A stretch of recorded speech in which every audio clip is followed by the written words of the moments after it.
pertama, sebenarnya bukan Allah wajib bertanggung jawab. Yang rasional adalah Allah mewajibkan dirinya pada jangka waktu tertentu dan dalam takaran tertentu yang dia tentukan untuk bertanggung jawab. Allah ya berhak bertanggung jawab karena dia pemilik 100% dari segala sesuatu, maka dia berhak. Sebagaimana prinsip adil yang sering saya omongkan, Allah itu wajib adil atau tidak?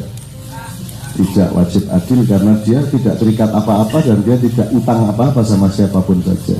Tapi Allah adil, maka saya mencoba menemukan loh, adilnya Allah itu bukan karena dia wajib adil, melainkan karena dia cinta sama kita.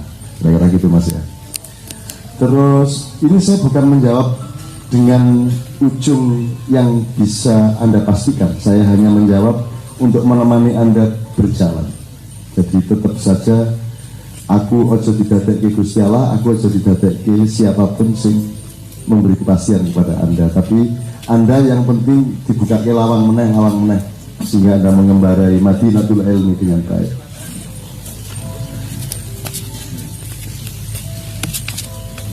Kalimat la in syakartum la azidannakum wa la in kafartum inna adzabi lasyadid. Itu Anda perhatikan enggak? Coba. Allah itu kan seringkali tafsir-tafsir itu tidak sampai ke detail dari bentuk kalimat. Kalau yang pertama, kalau engkau bersyukur maka aku tambahi la azidannakum, itu kata kerja. La azidannakum, azidu, aku tambahi. Ya. Artinya kepastian bahwa kalau kamu bersyukur pasti ditambahi karena ada kata yang bekerja di situ. Tapi kalau wala in kafartum,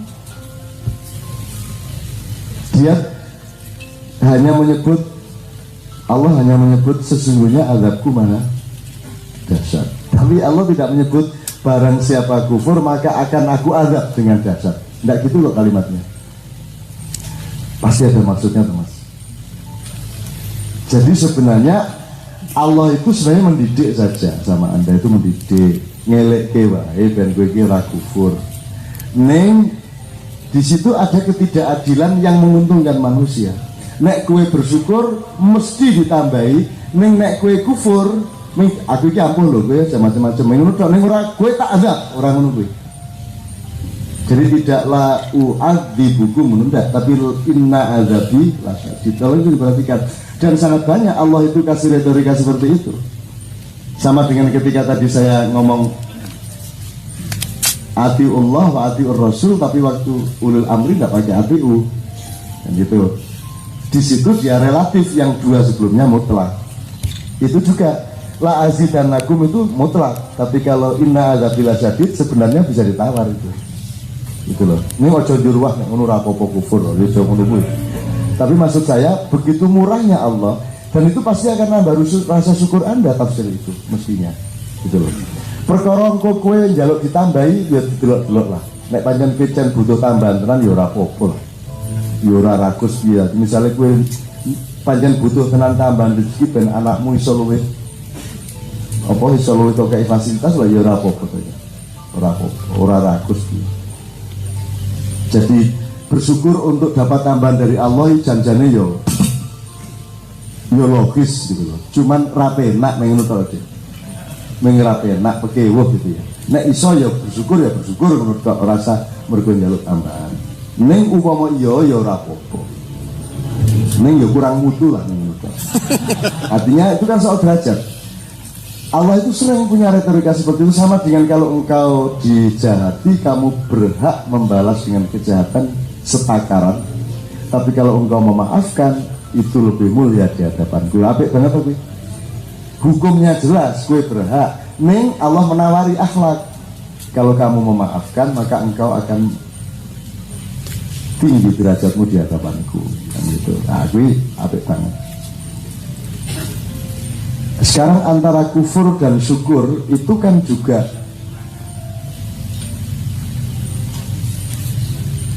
kasuistik ya. Kadang-kadang Allah itu kafir apa enggak? Saya ngomong dari ilmu bahasa, Allah kafir enggak? Allah kafir terhadap kezaliman enggak? Allah itu kafir terhadap kezaliman tuh. Nek arep ngomong ilmu bahasa, ya tak? Allah itu mengingkari dan melawan kezaliman, betul tak? Jadi Allah itu kafir kepada, kalau mau ngomong ilmu bahasa.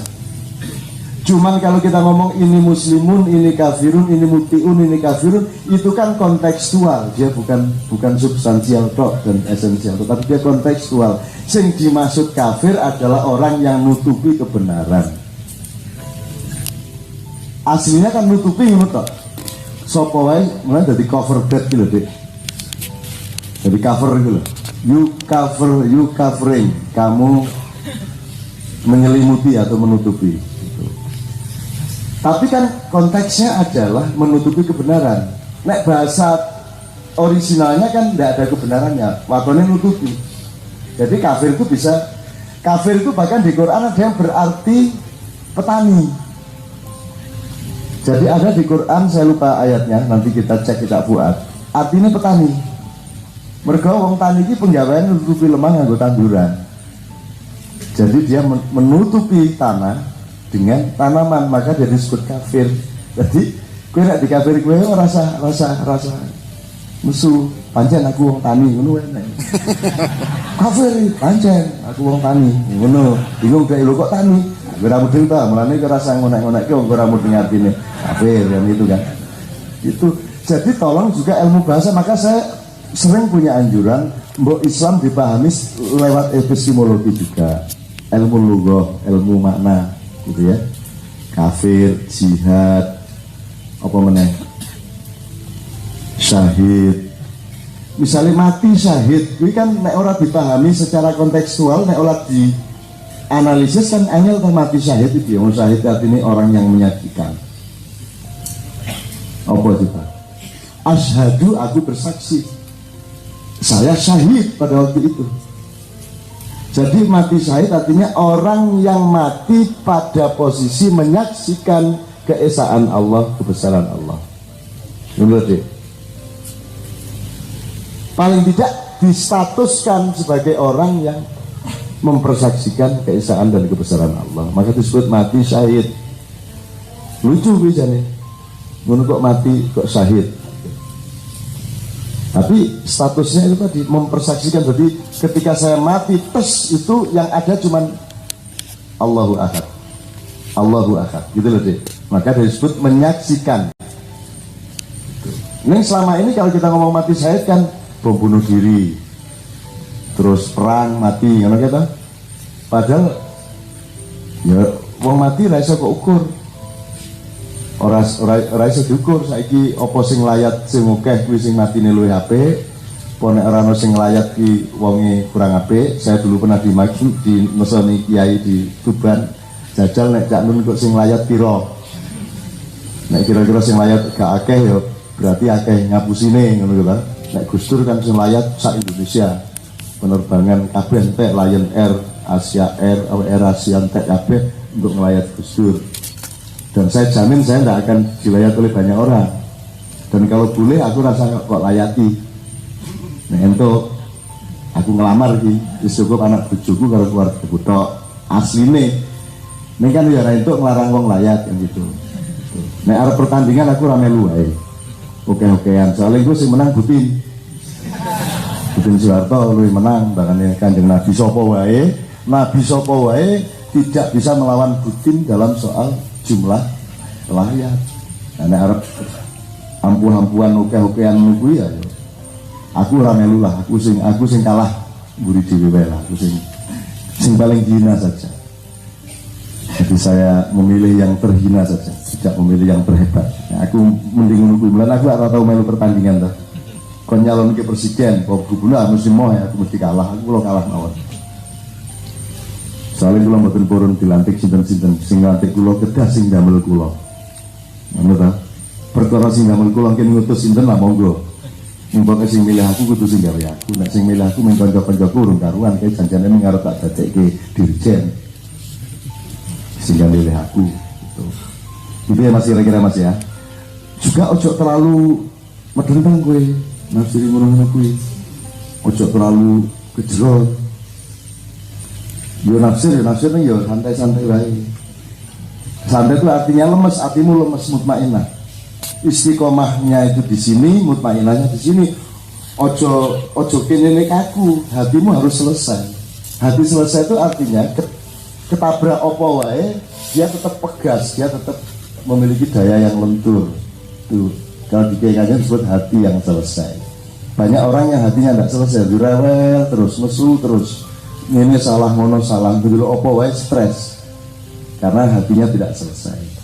Tapi selesai dan fatal bisa tidak berbatas. Kadang-kadang kita sudah cuek, kita sudah skeptis, itu juga tidak baik. Dan itu tidak sama dengan hati yang selesai. Hati yang selesai itu artinya segala sesuatu yang kamu tidak bisa atasi, kamu tawakalkan kepada Allah Subhanahu wa taala. Lalu sih bisa artinya benar. Itu semua kan sudah milik Allah, bukan milik kita karena kita tidak mampu mengatasinya. Kira-kira seperti itu. Kemudian yang tingkat-tingkat permaafan itu saya kira harus diterangkan agak panjang, Mas. Dari Al-Ghaffar, Al-Ghafur, di mana ini?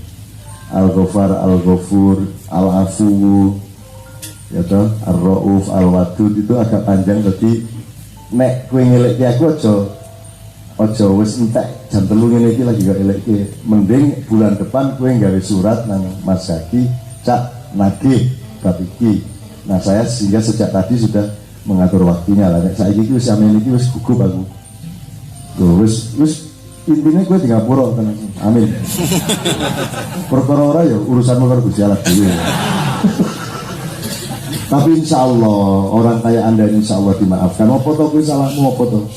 Kowe gelem kaya ngene iki kowe nyelametke Indonesia. Wis to, mergo ana kowe Allah enggak menghadap Indonesia. Iki aku serius dan saya percaya. Kun fayakun, aku percaya. Nek ora ya mesake tenan wong Indonesia iki. Mesake tenan. Wis jebol bosok ora karu-karuan. Nah kowe wis iso ngatasi. Wong saiki iki aja meneh kok. Saiki macet kowe dadi bisnis kok piye? Jadi jalan tertentu bisa dimacetkan tergantung. Jadi misalnya puncak di Jakarta atau Merak itu berarti ono polisi cepet biro. Sing swasta ngatur-ngatur triliun misalnya, nanti dia langsung dapat 3 triliun langsung untuk bekal 2014. Ngono lho. Jadi aja bodoh-bodoh banget iki nang dihapusi iki sembarang iki. Bom buku barang iki yo gaenan. Nek sing Cirebon kuwi men bocah mesake. Bocah mesake kehilangan orientasi, ora nemokke ustaz sing apik, kasusnya macem-macem. Di Cirebon banyak manipulasi sejak bertahun-tahun yang lalu, mangkel ora ono maknya ning kono. Dadi akhirnya dalane ngono kuwi. Ngebom ya jane ora iso, kuwi mung mercon gede dibungkus kain berisi paku mung ngono. Dadi kuwi mercon koyo nek jaman biyen luwih ampuh merconan jaman biyen. Takon santri-santri kuwi ono blenggur. Ngerti nek blenggur apa? Blenggur sing karbit ning jero lemah kan. Dadi nek nyumet 3 meter gubike. Mesti der ning dodo ya. Jadi wong nyumet macam iki ya wong pekok. Gawe unen-unen banter ning nyumet nganggo. Lah sing arep lebih kok iki. Gua padha wong karo tuku panganan terus cangkeme mingkem terus. Lho piye kowe iki? Nek gawe mercon ki aku kok dadi sapa wae gawe mercon tak sarankan dinikmati. Dadi nek ana mercon bumbung kae. Sing bumbung kan termasuk yang tidak. Itu kowe nyedako. Ngono. Dinikmati, ojo terus malah. Iya. Jadi mercon itu harus dinikmati. Jadi nek mercon bandingan pas cilik lu pakai kuping. Lah ngono kuwi ya. Ono ora dinikmati ngopo? Dinikmati, semua itu dinikmati. Gitu ya. Nah, jadi kalau saya mau menjawab itu tadi, kita harus kembali kepada rumus-rumus jagat ya. Rumus-rumus malaikatan itu.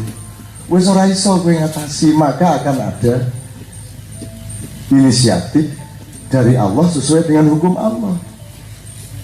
Karena tanahmu ini tanah yang sangat disayang oleh Allah. Karena bangsamu ini nenek moyangmu ini nenek moyang yang dahsyat, bangsa yang menjadi sumber dari penyebaran seluruh manusia di dunia. Jadi seharusnya yang apa namanya, yang mimpin ya kalian. Nek saiki ketok pokok-pokok kuwi mergo ora kuwi men kaya pemain bal-balan ora ono lapangane kok. Begitu kono lapangane tenan wasite bener, ya toh kesebelasannya jelas ampuh kowe iki. Nek saiki ora jelas. Bagaimana Anda tahu seorang pemain bermain sepak bola dengan baik kalau tidak di lapangan sepak bola yang benar? Itulah Anda. Anda itu punya kemampuan yang dahsyat. Cuman gak ono lapangannya, gak ono pertandingannya, gak ono wasite. Kan gitu. Kayak Leto dihapusi sinetron gue. Sinetron saiki iki mulane Mbak Novia iki ora mungkin main sinetron apa sebabnya lah. Nek main sinetron zaman biyen iki lak inget to, Mas. Mbak, bisa main Mbak di sinetron A? Oh iya Mas, saya minta skenarionya dulu saya pelajari, terus nanti telepon lagi. Kan ngono toh? Terus dikirim skenario nih, dipelajari, oh A, B, C, D nganti Z ngene. Oke, saya setuju. Baru runding berapa kontraknya, kapan syutingnya, kostumnya bagaimana, sutradaranya siapa. Bahkan pemain berhak menentukan mau disutradari A atau B, berhak menentukan tidak mau kalau sutradaranya itu kan punya hak. Jadi seorang pekerja itu mengerti apa yang dikerjakannya dari A sampai Z, baru kontrak. Aku loh, nah, sekarang enggak deh, yang namanya streaming itu. Jadi pokoknya kowe di studio, coba kostum ini untuk apa? Yus pokoknya coba aja. Jadi artis pokoknya datang aja. Nanti dia syuting apa dia nggak tahu. Dan skenario nya tiap hari berubah. Jadi syaratnya kayak saya bilang Mbak Westi sama Mbak Dewi bulan yang lalu, syaratnya sinetron pokoknya itu dua telu siji ono sing dikeplak, loro ono sing nangis, nomor telu ono sing ngomong dhewe. Meneng bisa ono swara.